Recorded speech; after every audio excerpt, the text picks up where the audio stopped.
ये आस्था मनोरंजन का विषय नहीं है। मनोरंजन कभी आस्था नहीं हो सकती और आस्था के साथ खिलवाड़ नहीं करना चाहिए। मनोरंजन का विषय नहीं बनाना चाहिए आस्था को। ये हमारे प्रभु की लीलाएं, प्रभु की भक्ति, ये हमारी आस्था है, हमारा अस्तित्व है, हमारा जीवन है। इसके साथ खिलवाड़ नहीं करना चाहिए। ये श्रद्धा और विश्वास और भावना का है जो इसको मनोरंजन बनाता है। मानो हमारी आस्था के साथ, हमारी भावना के साथ खिलवाड़ करता है। सावधान, मन भंजन करके और भगवत प्रेम अनुराग में डुबोने वाला ये भगवान का पावन चरित्र, भगवान की लीलाएं, भक्तों के चरित्र हैं। इनको हम मनोरंजन न समझें। चलो बस थोड़ी देर देख लेते, थोड़ी देर सुन लेते हैं। नहीं, ये परम सच्चिदानंद है। इसीलिए हम लोग अपनी आस्था के साथ खिलवाड़ करते हैं। जो मन आता है वो नाटक बनाते हैं, जो मन आता है वो नाटक देख लेते हैं, जो मन आता है। ऐसे नहीं है। ये हमारी आस्था का विषय है, ये हमारे अस्तित्व का विषय है, ये हमारे जीवन का विषय है। इसके साथ खिलवाड़ नहीं होना चाहिए। देखो, हमारे प्रभु जैसा ना तो कोई था, ना है, ना होगा। ये अनादि अनंत महामहिम भक्तजन कुछ उनकी लीलाओं का अनुकरण करके तन्मय होते हैं। उसकी भी लीला की एक मर्यादा है। जिस समय हमारे ठाकुर मुकुट धारण करते हैं, महारानी जी की चंद्रिका, तो स्वयं रासाचार्य जी को देखा साष्टांग दंडवत और आरती करके जय जय, मुकुट विराजमान, चंद्रिका विराजमान। लीला महासुख प्रदान करने वाली, हजारों को भक्त बना दिया भगवत लीला अनुकरण ने इस जीवन को ही। अगर वो लीला अनुकरण न देखते तो कैसे, क्या रास है, क्या ये मनोरंजन नहीं है। ये हमारी आस्था है, हमारा जीवन है, बहुत मर्यादित। हमने देखा है एक एक शब्द, एक एक कदम, क्योंकि ये केवल मनोरंजन नहीं, ये हमारी कृष्ण लीला, हमारे भगवान श्री हरि की रामलीला, या हमारे भगवान के पावन चरित्रों को मनोरंजन बनाया जाए। अपराध है, दंड भोगना पड़ेगा। लिख लो, हमारे प्रभु के पावन चरित्रों को यदि आप मनोरंजन बनाओगे, यदि उनका उपहास करवाओगे, जो मर्यादा रहित चेष्टा करोगे, तो कोई भी हो दंड भोगना पड़ेगा। यह अपराध है। बुद्धि भ्रष्ट हो जाएगी, लोक में निंदा होगी और आपको लाभ कदापि न यहां न वहां। यह हमारा जीवन है। इसी के सहारे से हम भगवदानंद की अनुभूति करते हैं। देखो, गोपीजनों ने लीला अनुकरण किया भगवान की। हमारे परम पूजनी ब्रजवासी जन भगवान की लीला का अनुकरण किए। लीला अनुकरण भगवत प्राप्ति का एक सुदृढ़ भाव प्रकट करता है। हम भगवान के चरित्रों को सुन रहे हैं या भगवान के लीला चरित्रों का अनुकरण देख रहे हैं, यह हमारी आस्था का विषय है। यह हमारे भगवदानंद की प्राप्ति कराने का सहयोग है। एक एक शब्द, एक एक चेष्टा वैसी तो कोई कर ही नहीं सकता, क्योंकि भगवान अनादि अनंत महामहिम। तो उनके कुछ वो पावन चरित्र जो नरलीला से संबंधित हैं, जिनको हम देखकर भाव में डूब जाए, जिनको हम देख करके राममय हो जाएं, कृष्णमय हो जाएं, ये लीलानुकरण की पद्धति महाप्रभु हरिवंश चंद्र जी ने रास मंडल में सर्वप्रथम लीला का प्रादुर्भाव किया, अनुकरण लीला का। मोर मुकुट और चंद्रिका विराजमान करके रास, बड़ा जो रास मंडल, यहीं से रास का प्रारंभ। पहले हर रास में गाया जाता था नमो नमो जय श्री हरिवंश। ये रास विलास प्रकाशित करने वाले आचार्य महापुरुष जन प्रगट है। तो जो सत्संग है, भगवान के चरित्र हैं, भगवान के गुण हैं, बोलने वालों में, दिखाने वाले और देखने वाले, तीनों को समझना चाहिए कि ये केवल मनोरंजन का विषय नहीं है। ये हमारे आराध्य देव का विषय है। ये हमारे प्राणों पर आघात होगा अगर शब्द बिगड़ गए तो, अगर लीला अनुकरण की मर्यादा बिगड़ गई तो। देखना, सुनना और बोलना तीनों सावधानी के साथ होने चाहिए, क्योंकि ये हमारा जीवन, हमारा प्राण है। और अगर ये बिगड़ गया तो संभालेगा कौन? फिर कौन संभालेगा? ये बड़े बड़े ब्रह्म ऋषियों ने जो समाधि में देखा वही लिखा।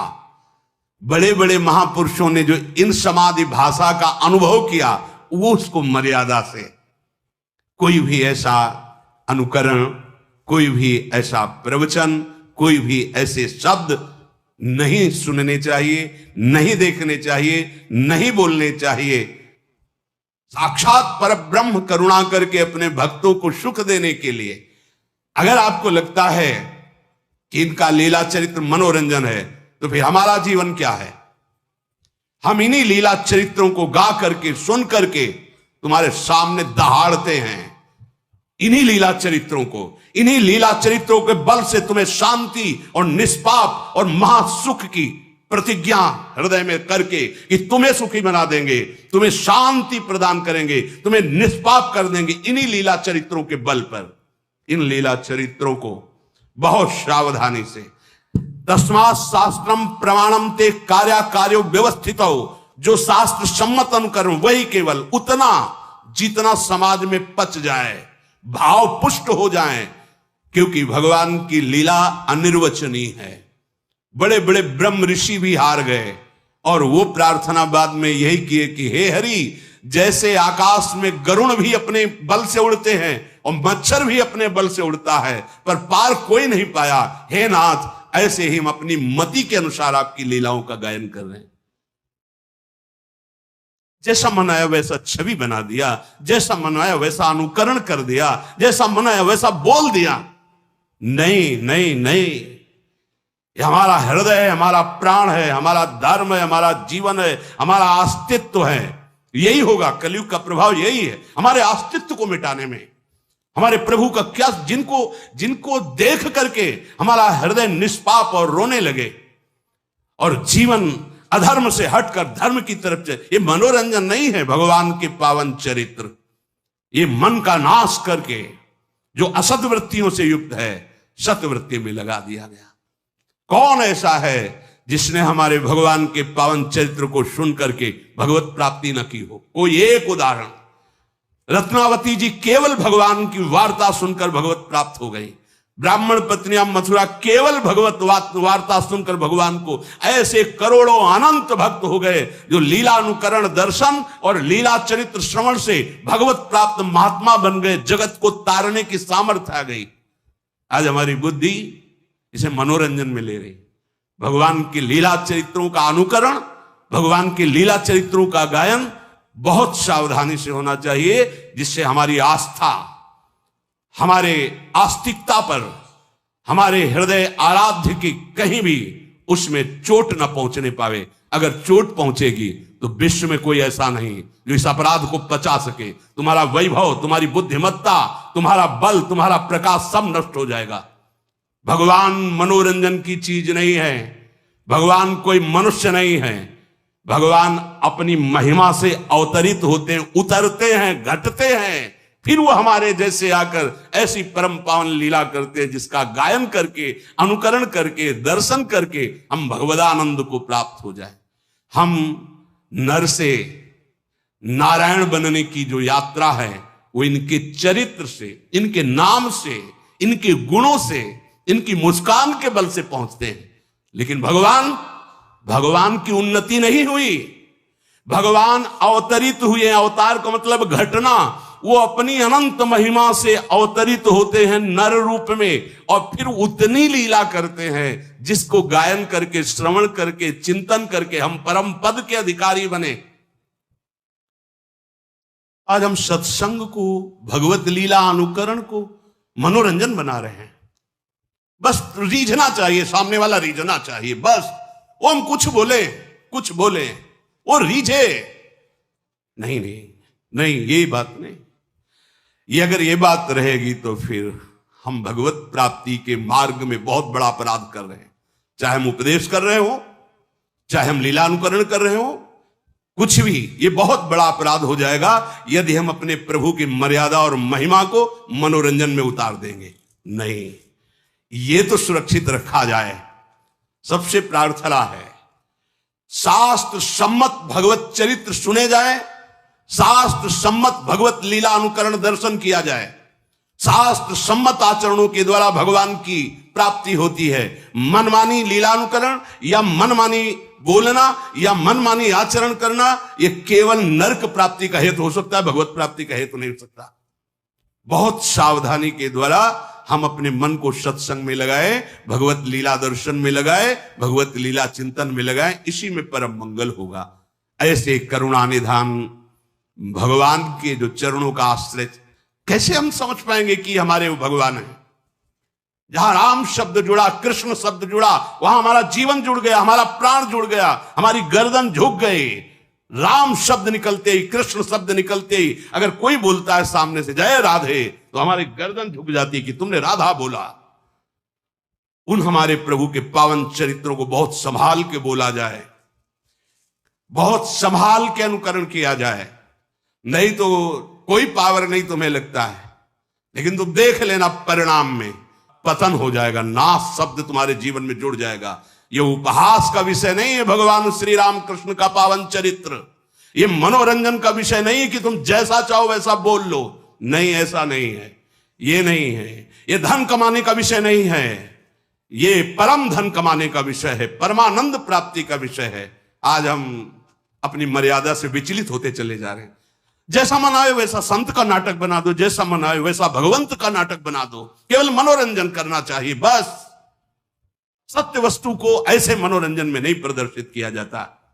जो मन आवे सो बोल दे। सामने जो ग्रंथ रखा है तुम्हें उसी को आधार बनाकर चलना है।